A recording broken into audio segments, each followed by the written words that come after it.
On today's episode of Don't Blame Me, we have Ned from the Try Guys, and he's a dad, so we did a lot of dad-related questions like finance, polygamy, which I guess isn't really dad-related, but also a broken-off engagement. So it's juicy, and there's financial advice because Ned's a dad. A lot of dad jokes, too. Keep watching.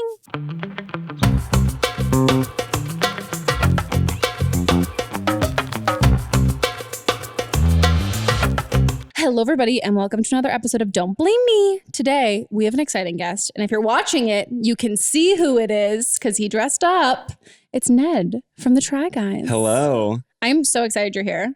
I've already told him that I'm a huge fan of the videos that you guys do. Thank you so much. I think they're very entertaining. I did. I put on big boy pants today. Big boy pants, big boy shoes. Big boy shoes. Big boy shoes. You know, I got a button up, very tan France of you. I have a new baby you do. at home, so that you're a dad. Putting on clothes is a big step for me. That don't have vomit on them. Yeah.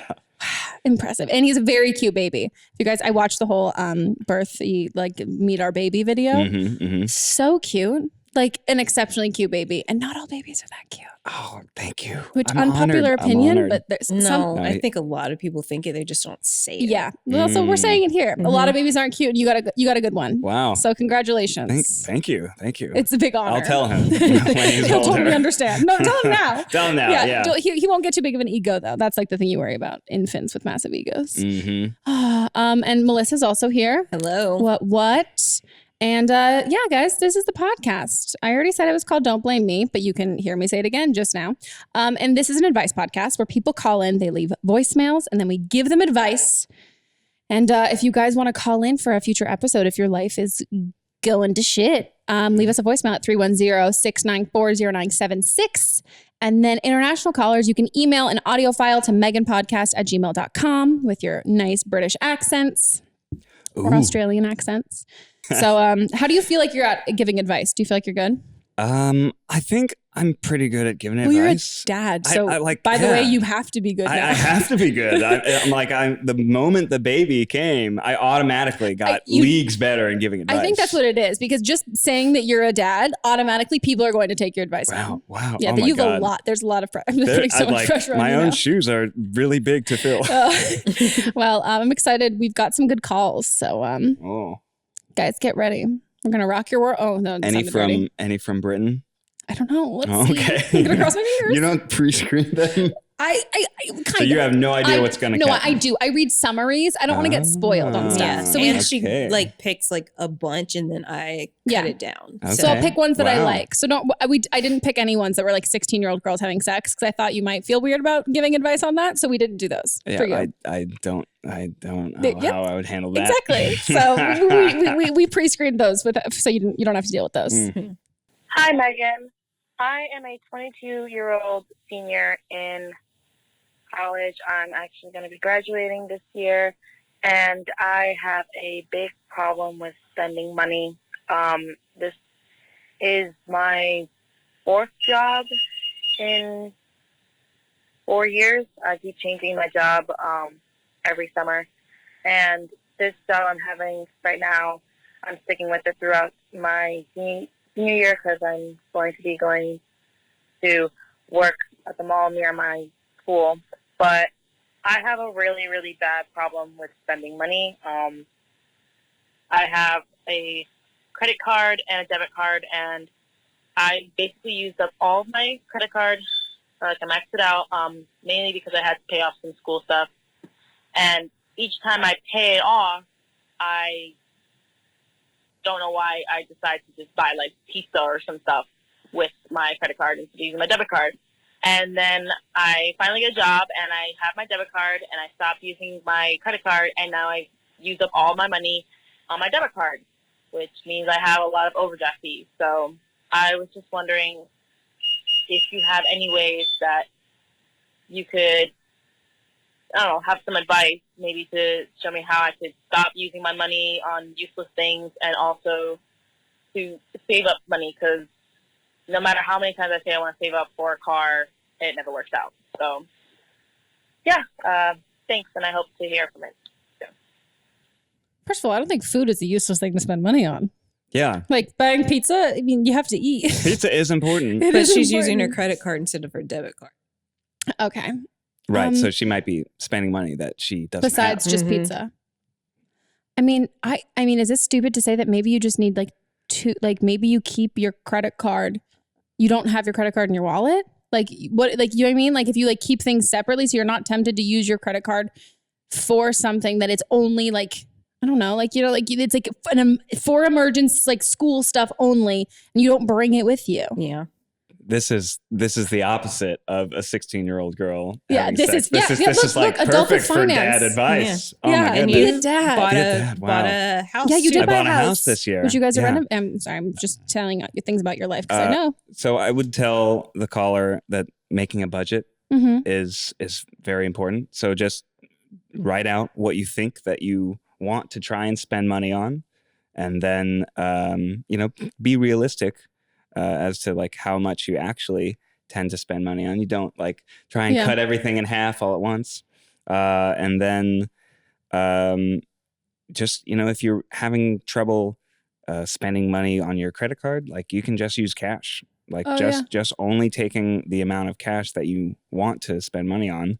I've even heard like you can put like 10 different jars for all of the 10 different buckets that like rent, food, entertainment, like put the amount of cash that you want to spend that month in that jar. And then once the jar's done, well, you're out of the budget for that month. So that's smart. Yeah. That's much smarter than just not bringing your credit card with you.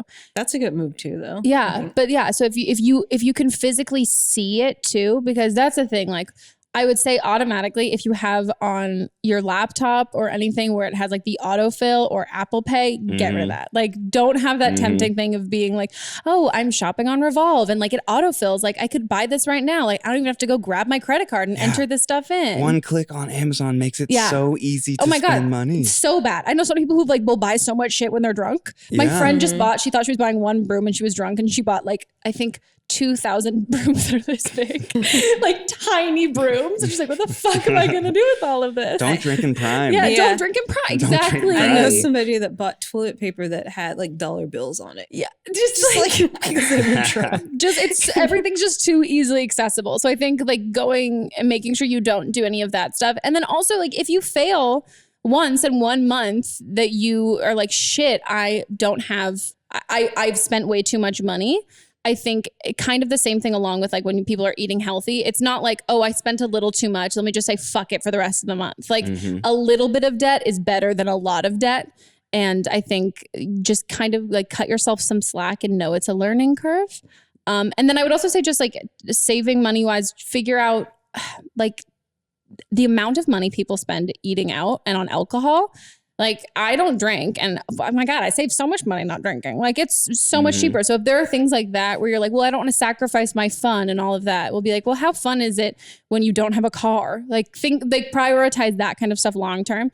And maybe you don't eat out for a month and then you cook at home and I always cook and save so much more. Like when I will place an order on Postmates, I'm like, cool, $50. That is literally like I could get groceries for that. And then I am not eating just one meal. So finding those ways to, and then invite your friends over and eat and they can bring food too. And you can do like a potluck. You don't have to go out and spend money to also like be in college and have fun. And for saving, I would say don't put that at the end. Don't let that be the last thing you think about. Pay yourself first. Yeah. Like think of you saving as like you giving yourself a paycheck for the future. Yeah. Oh, smart. That is really smart. That was a really good idea. But yeah, I think this is so many people deal with this stuff. I remember how expensive the small amount of time I was at college, how expensive it was. And it's rough.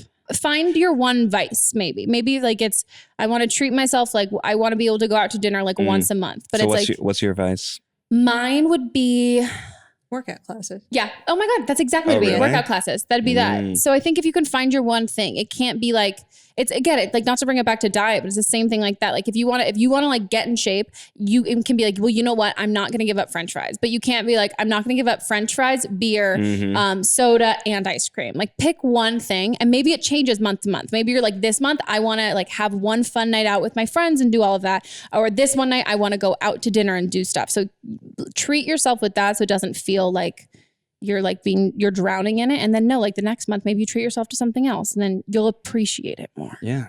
And then also if you have clothes that don't fit, like sell stuff on like whatever, all those websites that don't sponsor us. So I'm probably not going to give you a free plug. But yeah, stuff like that. Like figure out those kind of things too, to kind of make money in between your job as well. And then one day you can buy a house. You need that good credit. That is true. Oh my goodness. When it came to buying a house, even like small differences in your credit score suddenly I don't know my credit score. Thousands of dollars difference. Have your credit score. I should know my credit score? Yeah. Most credit card companies will give you like free alerts every month, and it'll just ping you what it is. So you can just sign up on the website. Oh, I get nervous looking at stuff like that. I'm like, what if all my money disappears? It won't. That has nothing to do with money. I don't know. But then if I'm like, then my bank will be like talking to me a lot, and then I don't know. I don't even like answering the phone because I get scared I'm in trouble. No, but like you can sign up. So you don't look at your online banking ever?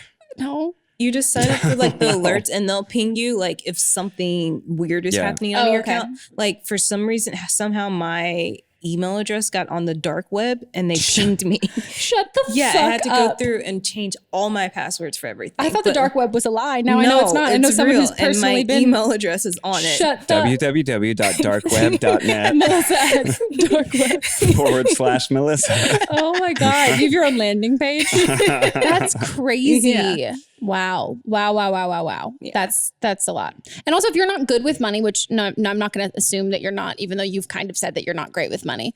If you have like a friend who's like really great with money and can like help you kind of sit down and do your budget, I would do like that. Cause I've got I have like my finance people who do that because that's not how my brain works. And I'm not going to be like cocky and be like, I can totally do this myself. So I think doing that and having a friend, maybe have a friend who's like a finance major. Great. I almost said a math major. That could help too. Yeah. Well, and also if you do it with a friend, even if it's not a finance major, say it's just one of your friends that's also struggling with spending too much, then you can have that support network. Yeah. True. So like they can, if everyone's like, come on, we're all going out, and both of you can be like, oh, we're so busy, we can't. And you're both like, no, let's like save money and not do this. Yeah. Plus everyone's broke in college. Yeah. And there are so many great, like, fun, free things that you can do. Mm-hmm. You know, there are free screenings. There, sleeping free. Napping. Wow. Studying. Ew. Oh, goodness. I finished school. Whoa. Low fucking blow, dude. Hella low blow. I'm going to picture you next time we're at boxing. You're going to be my bag. I'll be right next to you. You will be. Maybe I'll miss instead. No, I won't. It's okay. I saved money. There you go. You did. I did save money. I don't have college. I don't have student loans. Yeah, but I do. So that's the throwaway from that. Hardly a student. I was pretty much part-time the whole time, which was not a long time. Okay. On to the next call. Hey, Megan, I'm 17. I'm going to be 18 in 2 weeks, and I'm about to start college. And I have never had a boyfriend or been asked out, so I'm kind of a mess. I get nervous around guys, and I tend to self-sabotage myself. And every time somebody starts to flirt with me, I clam up. And I want to, date, but I just have no idea how to go about it. So I need some help getting out of my own head. Oh my gosh, she's the cutest in the world. She's like, I'm getting through those 3 minutes. Yeah, she's going so fast. She's like, I'm so nervous about dating. I'm also nervous about this call. Okay, let's finish. Goodbye. You're a boy. Yeah. Who's married. Right. Successfully. So I've done it. So you've done it. So what do you have to say? Oh my goodness. I really relate to that, like, being nervous. Like I'm nervous right now. I'm nervous right now, Megan. Like I'm always nervous. It's not ever something that goes away. And it's not easy. Yeah. But like just going and treating it like something like a muscle that you can like practice and like get better at over time. And it's okay if like sometimes when you're like trying to introduce yourself to someone, you kind of stumble and like mess up. That's fine. But just like keep going and keep getting better at talking to people. Yeah. And I think that I detected some elements of really being just like the pressure of the end result of like getting a boyfriend and having a stable relationship. Don't think of that. Just think of like, what can I learn about this person? What can I discover in terms of having a conversation? Yeah. And then, it's like maybe they aren't going to work out and be your boyfriend, but it's okay. You've gotten better at talking to someone, like opening up and learning something new about somebody else. And I think it's also, I'm 100% with you on it being a muscle. I always tell my friends and callers who people who call into the podcast of being like, even if you don't have the intention of meeting somebody on a dating app, like, or going out on a date with somebody that you might not really like them, the amount of dates I've gone out with like people, I mean, this sounds bitchy, whatever, that I was like, I'm not that interested in you, but like, I really like this other guy. And like, I like, haven't been on a date in a couple of weeks. Like I want to have practice. So like, I'm going to go out with you and do that. Like did that with my boyfriend, like my current boyfriend. He was like, you went on so many dates right before you said you would go out with me. I was like, yeah, I just want to like make sure I was like on my A game because I think like it is like, it's not only just like a muscle of you practicing like the awkwardness of small talk and all of that, but it's also how are you gonna hit a home run if you don't hit up the batting cages every once in a while? Honestly, you have to audition for the roles that you want. Like, and also you have to figure out what you like too. And like if you actually like those people. Like I'm so guilty of kind of building people up in my head. And then by the time that you meet them, you're like, oh wow, I was so concerned about this person liking you that I was like, I don't even know if I fucking like you. Like I haven't been thinking about if you're who I'm interested in. And I would say approach it the same way, the same kind of mentality as friends, just knowing that nobody, no matter how confident anybody seems with like dating or meeting new people, like nobody is. Everybody, like every person you date in every relationship is going to be so different. So even somebody who's had a lot of experience and had a lot of like partners or girlfriends or whatever, they've never been with you. So they don't, this is still a new thing. Like every first date is still nerve-wracking. Like all of it is always going to make you nervous, but you're not at a disadvantage because you've never been there. Someone else isn't going to be as, I think everybody just gets equally as nervous. But if you start, maybe go, I would say go on like with the first time you like start really going out with people, go out with someone you don't really care that much about. So you're like, cool, if it's not that, like if this goes terribly wrong, like you're not the love of my life and I haven't been pining over you for years. So let me just do this. And then like, cool, like got that over with. It's like getting like a first kiss over with. If you don't like want to, like if you, I don't know, that was like, I mean, that wasn't my mentality. The guy who was my first kiss, like really cute. But no, but like, I think like there's, like really special. it was like, I mean, granted, he then ghosted me way later. What? Did you get a leg pop? Did I get a leg pop? Oh, no. Maybe, I mean, honestly, maybe. I was like 15. So wait, maybe what's I was a like, leg pop? Princess Diaries? Mm-hmm. Oh my God, having straight boys on the show is weird. Oh, they don't know Princess Diaries. No. Yeah. I mean, Mia Thermopolis, an icon. I just don't remember every moment of it. Her thing was like when she gets her first kiss, she wants her leg pop. Yeah, okay, I remember that now. Yeah, it was very cute. But yeah, no, he ghosted me, and then like 3 years ago, at least more than 3 years ago, saw him at a bar, and he was like, "Oh my God, like we should totally hang out." Like he had no idea who I was and didn't remember me, and like tried to like pick me up, and then he finally realized, and then he was like, "Oh my God, do you want to come over?" I was like, "No, this is all I needed. Goodbye." And then I left. Good. It was great. It felt so good.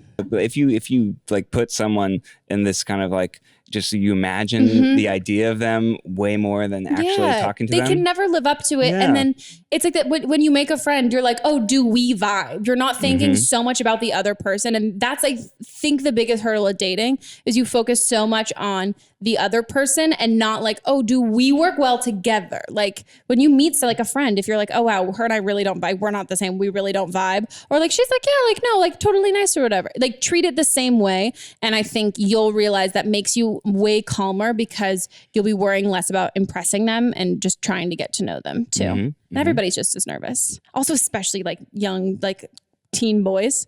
College freshman boys are not cool. Like they may like you think that they're cool. Even the cool ones are not cool. They're not cool at all. Oh yeah. True. At all. So I wouldn't stress and worry about that. Plus you also have a ton of guys like going from college who like were not cool and were not hot in high school, but then got hot, and then they're gonna go to college and have no idea that they're hot, and then they'll be great. It'll be a good time.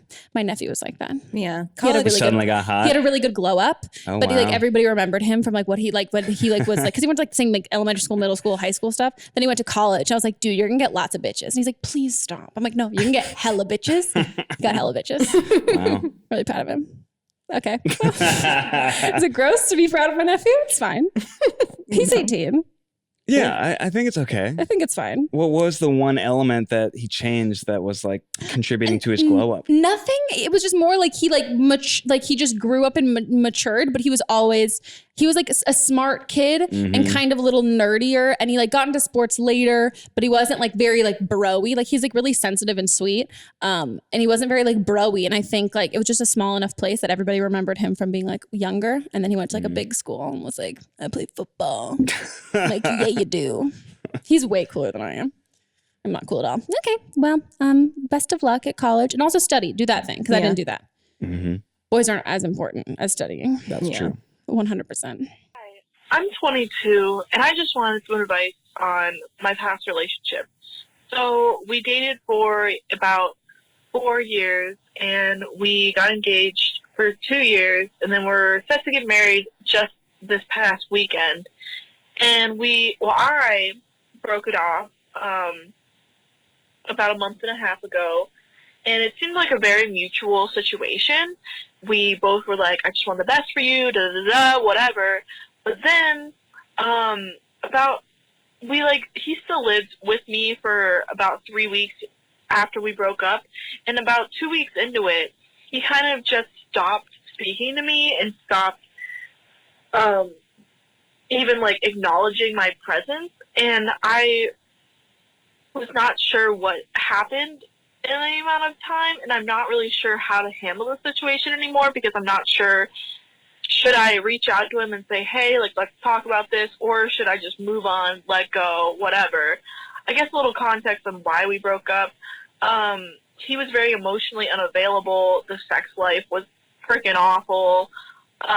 I was becoming mentally unstable, and it was just a whole mess all around, and we both just didn't feel like we were ready to get married, nor did we want to get married to each other, and we were kind of just doing it to appease my family.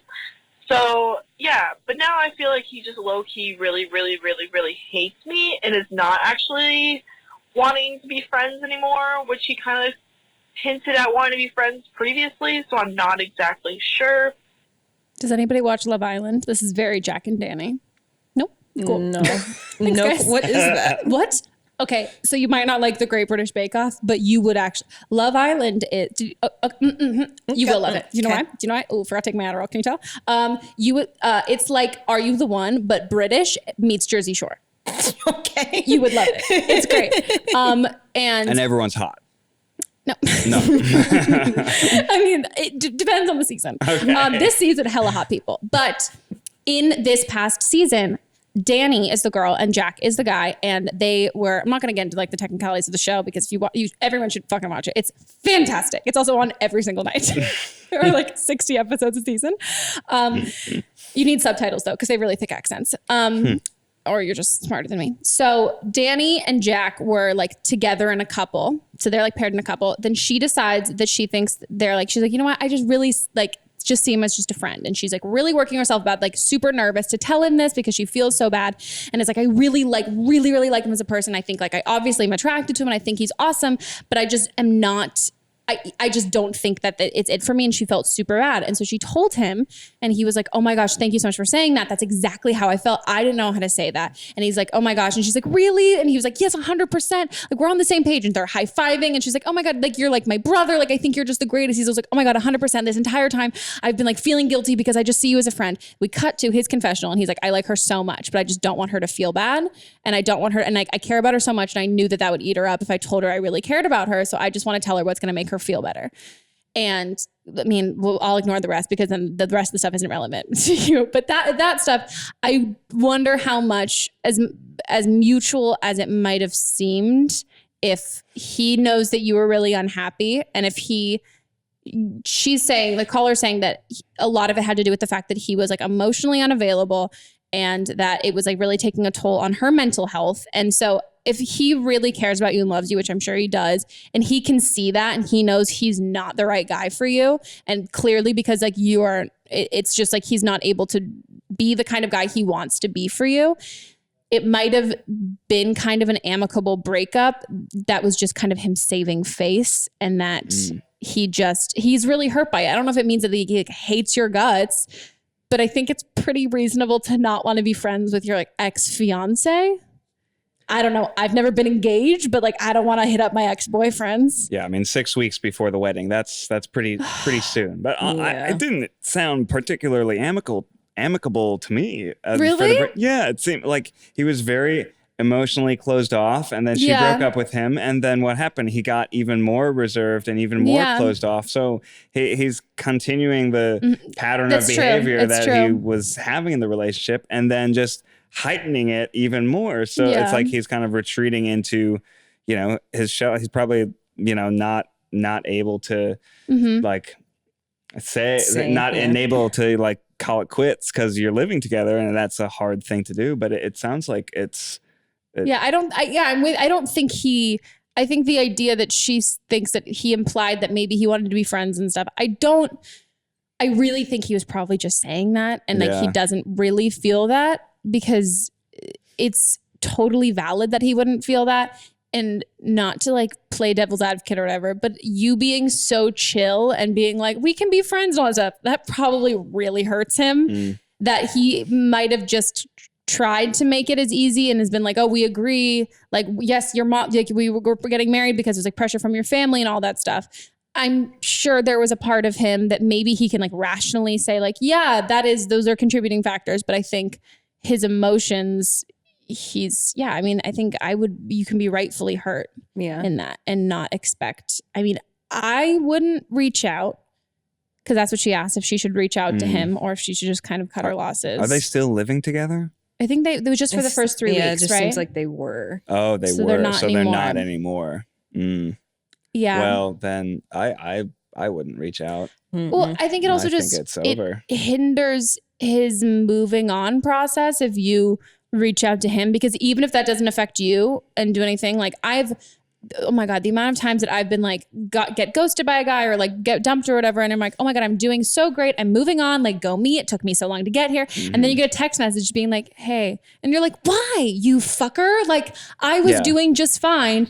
And I think, and again, not to be a bitch to you, but there's a part of that kind of, when you know somebody, and I've also been guilty on the other side of it too, like when you know somebody has really strong feelings for you and that like you can always reach out to them, there is kind of an ego boost and something that feels nice about that. And that I think you need to know is like purely selfish, and this is something that you also wanted in this breakup, and that despite whatever he's told you, he's showing you that he's not doing super well. So I think the best thing to do, no matter how concerned you are about him, I don't think he wants to hear from you at all. He was emotionally closed off before, so he probably didn't. Something wants to talk about his feelings now. Yeah, he probably didn't actually say his true feelings when he broke up with him. Just like Jack and Danny. Wow. Love Island. Honestly, if you ever watch it, you'd be like, the fact that you just fucking compared like this woman's like real life wedding getting canceled to Love Island. I'm so sorry if that offended you, by the way. But yeah, I think, and also he'll be better he'll move, breakups are really hard to move on from. But and while I'm shocked that they broke up right before the wedding, I mean, it seems like they might have been getting married for family reasons in the first place, which is really not the most ideal way to go into a marriage. Yeah. And it's better to call it quits before the wedding than after the wedding. Yeah. I would assume. So they say. So they say. You're married. I'm not married. So. Wow. Yeah. And don't ever tell him that he can be like your brother. Oh my God. Remember that? Oh my God. That one.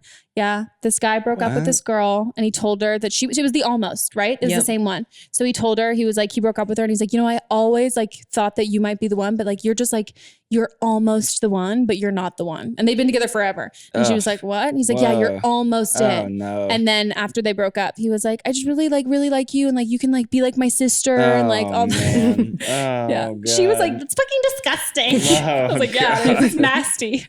You can never say that to somebody you have had sex with. Right. And like, yes, he was my brother. And they're like, that's so like, I'm concerned about your family life. Oh my God. Almost is really not, it's not like lessening the pain anymore. That's so mean. You mean we're so close to being soulmates, but like, so like relatives.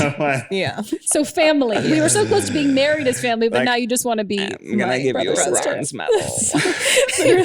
You're like, ooh, so almost first place. Almost first place. You got a ribbon. You got a ribbon? Good job. Participation ribbon. Yeah, that's literally what that is. A 5-year relationship gives you a participation ribbon. And years of therapy. God. Wow. People are terrible. But yeah, you guys will be good. And you saved money, right? No. Yeah, you save at least half the deposit. Oh, yeah. I mean, well, I don't know if you deposit. I mean, like 6 weeks before, you might lose some deposit money. Oh, but you don't spend all of it. But you're not involved in any like legal business, like a divorce or something. Oh. But you probably didn't have to pay the caterer yet. True. The band deposit is refundable. You were such a dad. The venue, you might lose some because like those book a year out, and come on, they're running a business here. Of course, the decorations you're going to do yourselves anyways, so you haven't bought them yet. Mason jars, florists probably refundable. Good luck. Okay, guys, we're going to take a quick break and we will be back.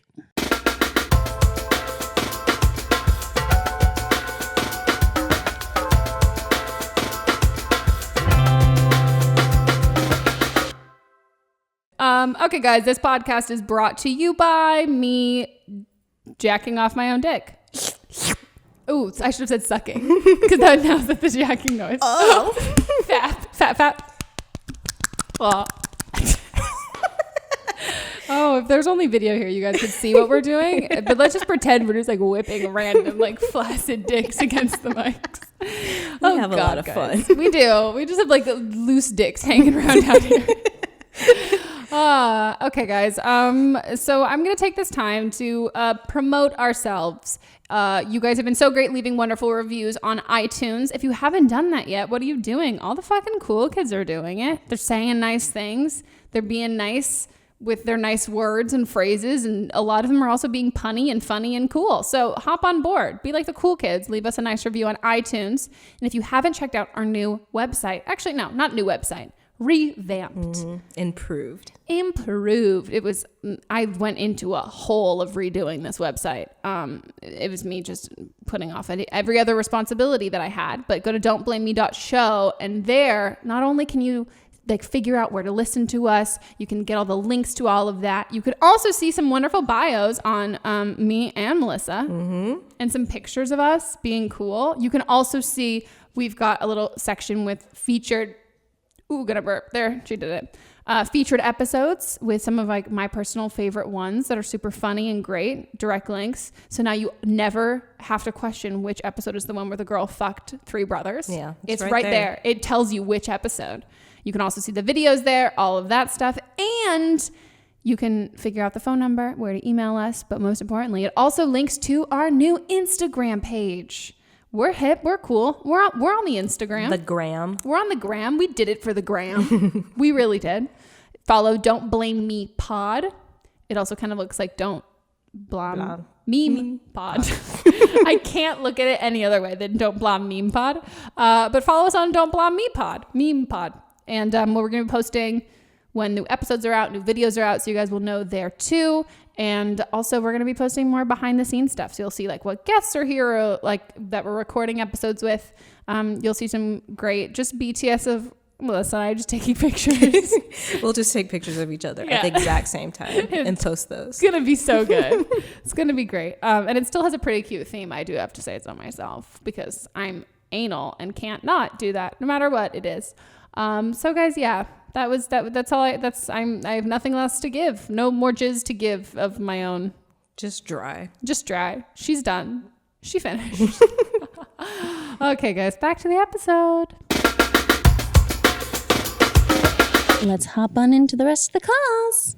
I'm 29 years old. I've been seeing this guy who I've kind of known forever. We met in college and we had a crush on each other, but it was platonic because I had a boyfriend.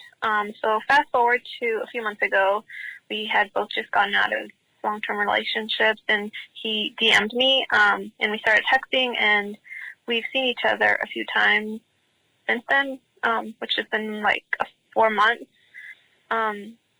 We were purposefully taking things slow because we had just gotten out of relationships and we didn't want to rush anything, but we immediately clicked and we started to develop feelings for each other. We started talking about future together and all that stuff. He is amazing, and I honestly see myself with him for the rest of my life. But there's been a curveball. He told me yesterday that his ex recently contacted him and he realized that he still has feelings for her. He said that he doesn't want to lose me, but also doesn't want to drag me through an emotional roller coaster. I don't think he's the kind of guy who beats around the bush just from like all of our conversations. So I believe him when he says that he doesn't know what to do.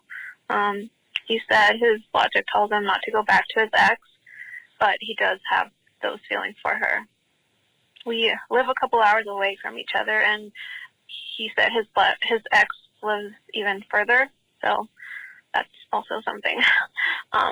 So do you think I should just back off and let him go back to his ex and figure things out, or should I fight for him?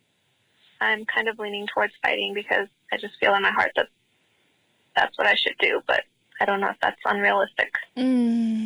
Yes, you fight for him. Oh my God, I knew you were going to say that. For him. Yes. I just think he's going to do whatever he's going to do. Like you can't, as much as you fight for him, however much you put into this isn't going to change what he's going to do.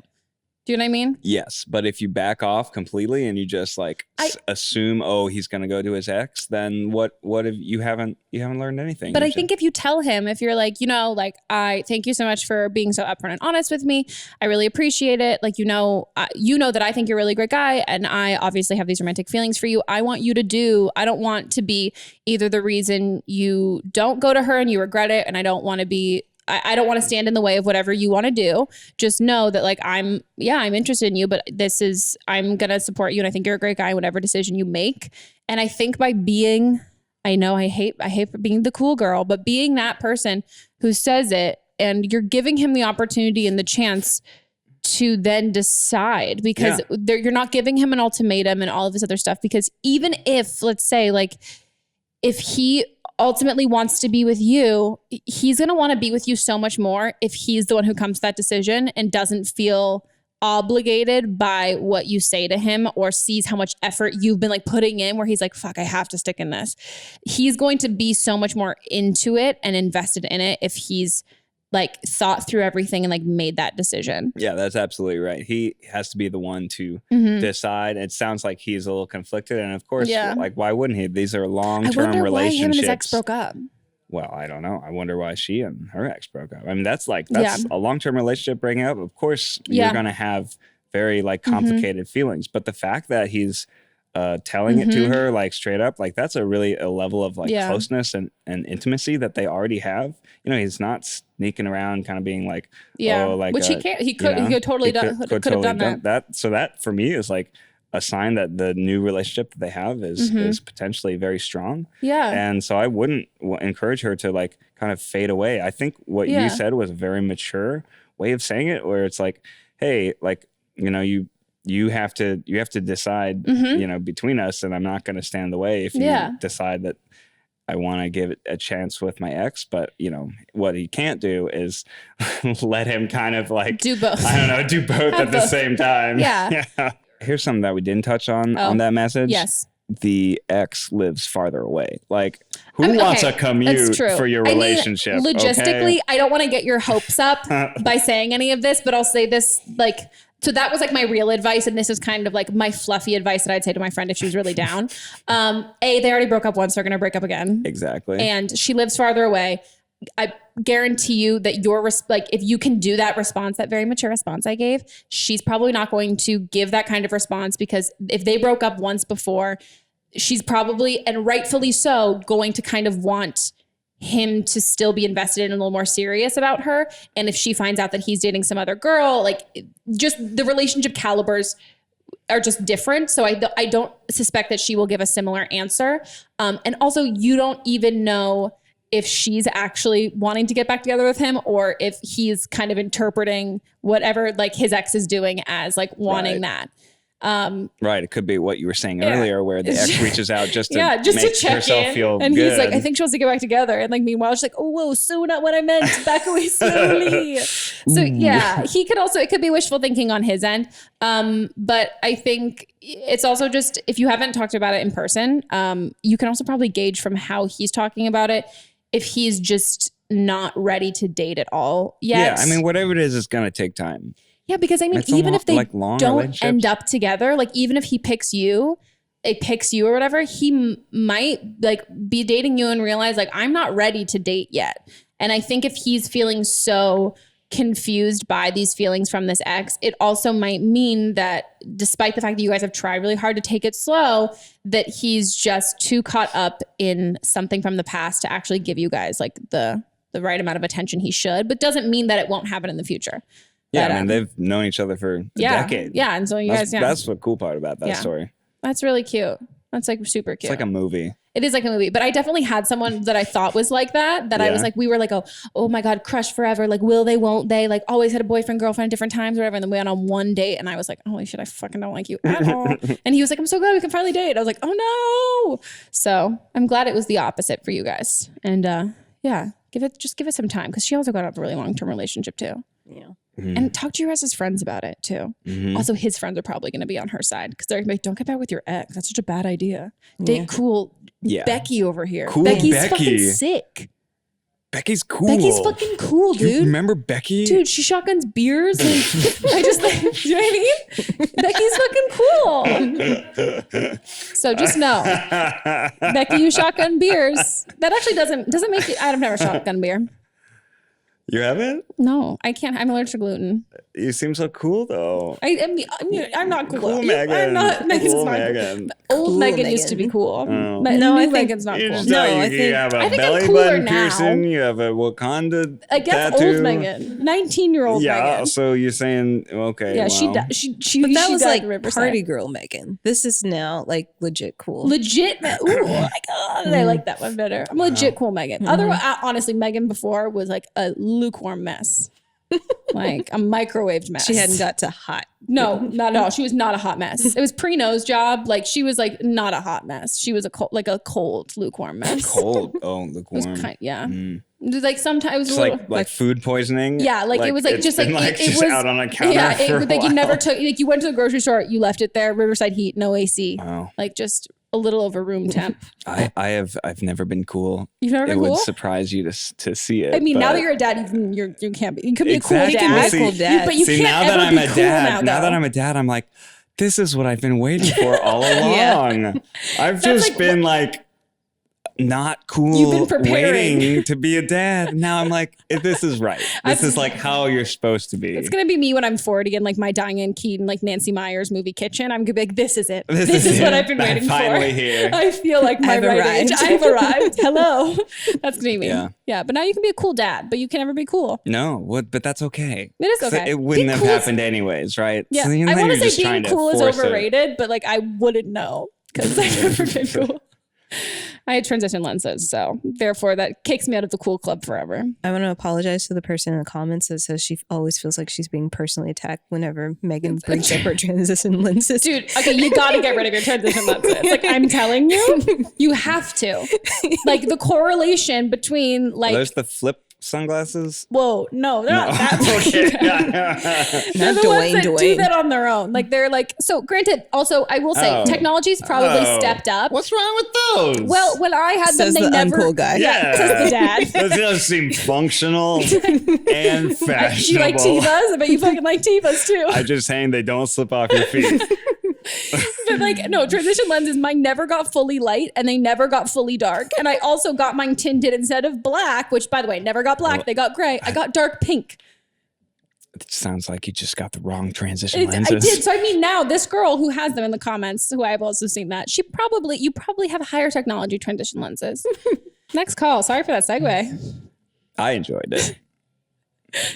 I am 23 years old, and about 6 months ago, I entered a relationship with a married man. He is in an open marriage. His wife is fully aware that, he and I have kind of been together on and off. They are kind of into polygamy. I'm not sure about the whole label thing. Something that was totally new to me. I just met him, and I really liked him, and we started flirting, and then he told me that he was married, and I was like, well, I like him, so we'll give it a shot. Anyway, 6 months down the road, here we are. Everything's been fine, but I can see myself starting to fall in love with this man, and I'm not sure if I should back out now before it goes any further, because I'm not someone who wants to be in a polyamorous relationship. I'm very into monogamy when it comes to having that emotional connection. If it were just sexual, polyamory is fine with me, which is kind of where we've been for the last 6 months. But as things are getting more serious, I see that I am not okay with sharing this man with someone else if he's someone that I am, falling in love with and wanting to be with.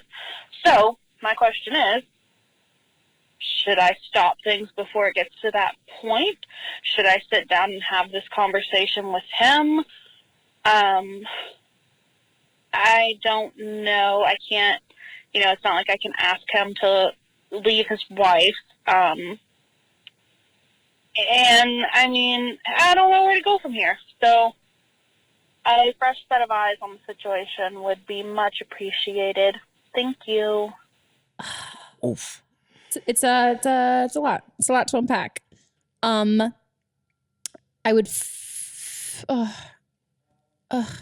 I wish there was a way, and I should ask. Gabby had so much knowledge on this. I want to ask her next time. The correct protocol about when somebody says they're in an open relationship, because my automatic response is to be like, I don't believe you, and I think that you're lying to your spouse. And so that's like, I wonder, I'm just so curious about that when the wife is okay with it and all of those kinds of things. I'm just curious from who she was told, how she knows that. You know what I mean? They've all hung out. I mean, if they have, like, this is... I imagine they all just sip tea together. Yeah. Oh, yeah. And play the girl who loves Catan. monogamy, who's literally with a married man. I mean, I think we would all say leave. Yeah. I mean, I think it comes down to what you want, right? Yeah. And like what the husband and wife want is a open relationship, and so this is fine for them. But if she wants a monogamous relationship, then this is not a good situation. And I don't believe monogamy is for everybody. And I also don't believe that one person will necessarily make you want to be monogamous. Like, I think if like that's in your instinct that you like a monogamous relationship or you don't, I don't think who your partner is going to change your own desire. And I think the only thing that would change is like if you're trying to do that for them. It's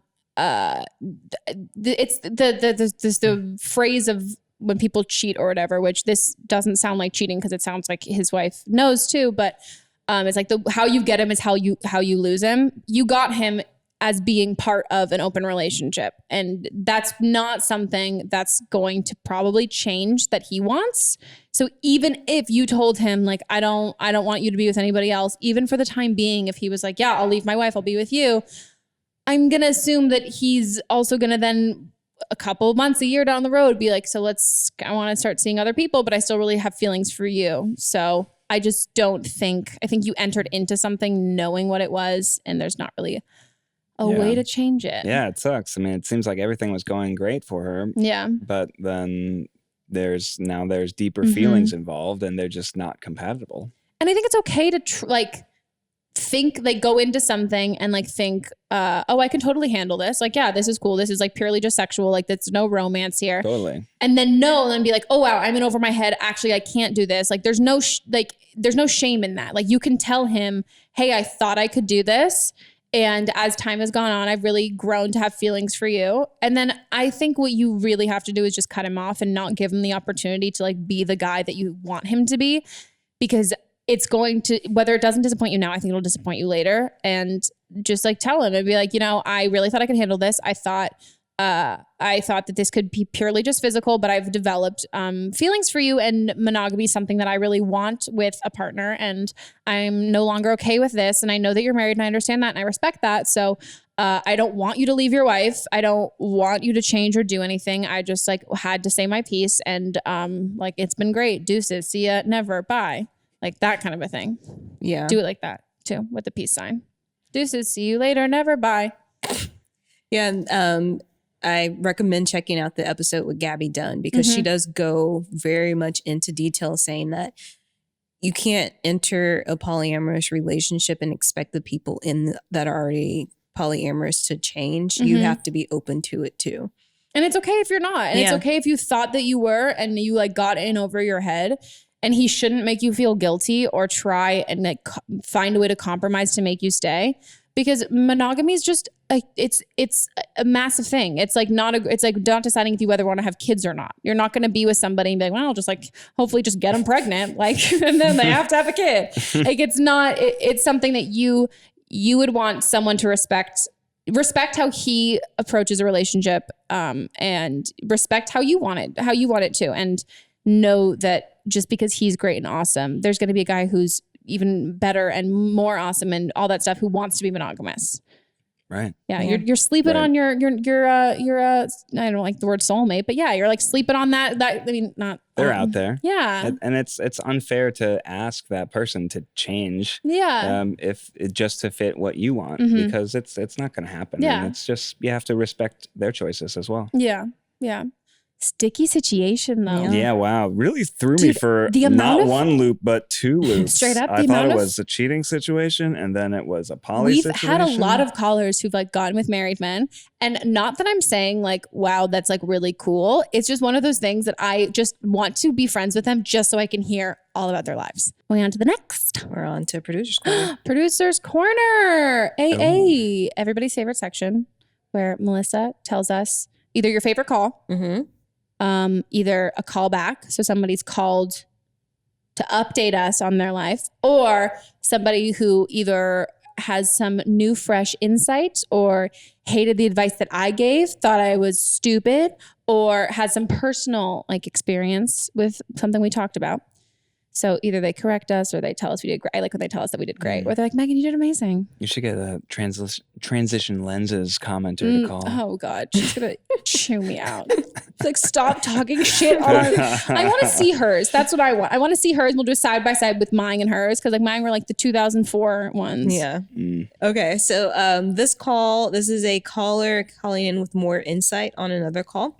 This is from an episode with Ashley Perez, but we've talked about this in multiple episodes about getting closure. Yes. Yeah. So this is somebody with the fake idea of closure. Hey, Meghan, I'm just calling about your episode with Ashley Perez when you talked all about closure and trying to get closures in relationships. I saw a great tweet the other day, and I don't remember who it was from, and I wish I did so I could give them credit, but it said something along the lines of, do you really want closure, or do you want to give this boy the opportunity to say what you want him to say? And that really resonated with me, and I think it would resonate with the listeners that called in thinking they wanted closure in a relationship. I was with this boy for like 2 years, and we were on and off, and every time I called him to be like, can we just get coffee because I want closure, it like was totally just me being like, I'm giving him a chance to say the things I want him to say. And by that time, he had figured out what he would need to say, basically, so he can get back in bed with me. So you don't need closure, girl. Just like move on, find someone else. You need to write yourself a letter and like address it to the boy. You don't need to actually talk to him, because do you really want to talk to him, or do you want him to say the things that he's figured out he needed to say? So that's my advice. Cute. I actually did have a friend who I think I've said it before, where the only time that closure ever worked, she tried to get closure for years and years and years with like her ex-boyfriend who like treated her like shit. And then like 3 years later, he like out of the blue called her and was like, I want to let you know I like never appreciated what I had, and like you were the greatest girl that was ever in my life and all that stuff. And she was like, I literally made you get lunch with me like every like 6 months for 2 years to get you to say that, and it took all of these years later to say it. And she was like, I don't even care now. Like by the time that he said all that, she was like, oh, I don't care at all. Like what the fuck was that? But we were like, you're the only girl who's ever heard it. She was like, it's over. Like by the time you hear it, you don't care at all. And you're like, why are you calling me? I feel so uncomfortable. Yeah. How do you feel about closure? Do you believe that it's a thing? Wow. I guess I thought I did. Yeah. I guess this podcast has changed your life. Podcast has changed me. I guess I realized that, all that what they're saying, where, closure is just a way to like kind of try to get back together with someone. Yeah. But I would think that as opposed to like ghosting, but I mean like a breakup. I believe in like a distinct breakup, like a clean end to something. I guess the concept of closure, it seems like more of an emotional thing where it's like not just the breakup, but it's sort of like I need to have a full understanding of why this relationship ended. Who am I before? Who am I now? You need like a dissertation. Yeah. Can I change? Yeah, exactly. And that's what it is. Like, I think you're exactly right with closure it's an emotional and personal thing that you're like, and everyone has an idea of what they want to hear, but not what they need to hear. Right. And so there's like, well, no, I don't have closure until you tell me you want to get back together with me. And yeah, like, exactly. But that's not closure. That's not closure. That's like, just there's only one thing you can see. He can say 10,000 things, but it's only this one is the closure. You have to say that one. I hope you did get the buzzword. I mean, the real way that you're going to find that emotional solace is by looking within yourself. You're not going to get it from somebody else. That's what we said in the episode with Ashley. That I'm like, if someone contributed to your whoever contributed to your breakup is not going to contribute to you getting over said breakup. Like that's like, they're not related. Like if they ruined it, they're not going to fix it. But yeah, I think that's right. And good job on that tweet. I love when you read tweets and you're like, oh, wow, cool. Look at this. This person's right. And then you don't steal it for yourself. But I have gotten to this issue where now I will, I'll read like Twitter moments or tweets and then tell a friend of mine, I'm like, so I read this article and I'm like, no, that was a lie. That was a tweet. I was like, I watched this documentary. That was a YouTube video. It was 4 minutes long. And I just try and make myself sound smarter. It was a long form that I could sum up in 180 characters. Yeah, 100%. But I definitely read 5 pages worth of very insightful. It was a thread. Yeah. It was a whole thread. It may be a story. I did it. And I read the things. But yeah, that's our episode, guys. Thanks so much for being on the episode. Thank you for having me. Where can people check you out on the internet? Oh, you can go to youtube.com/tryguys or join our Patreon at patreon.com/tryguys. Hell yeah. The Try Guys, new channel, new company. It's good, guys. It's Try Guys 2.0. Yes. Maybe 3.0. Wow. Mm-hmm. Oh, wow. Yeah, wow, you got a lot to live up to. Yeah. It's very good. And you've been Instagram too. People can see your life. Yes. Find my Instagram at Ned Fulmer, FULMER. Fantastic. And if you guys like this episode, make sure to subscribe in the Apple Podcast app or on SoundCloud. And then we'll also have the website where you can figure out where else to listen to it at don'tblameme.show. And if you are just listening and you want to watch the YouTube video version, head on over to my YouTube channel. It'll be linked in the description of this as well, or like whatever. There's words when you listen to a podcast. You just have to click some things and you'll find the words. Description. Yeah. Show notes. Whatever. It's all the same. Click the words. Click the words. And in those words, you will also find Melissa and I's, our socials. Yeah. You can find us. You can follow us on Instagram. You can see when we go boxing together. Mm-hmm. And this week you might see when I punch her in the face. So check that out. Make sure you follow for some premium content. If you guys have something going on in your life that you would like some advice on for an upcoming episode, leave us a voicemail at 310-694-0976. International callers, send an audio file to meghanpodcast@gmail.com. And we will see you next week. Goodbye.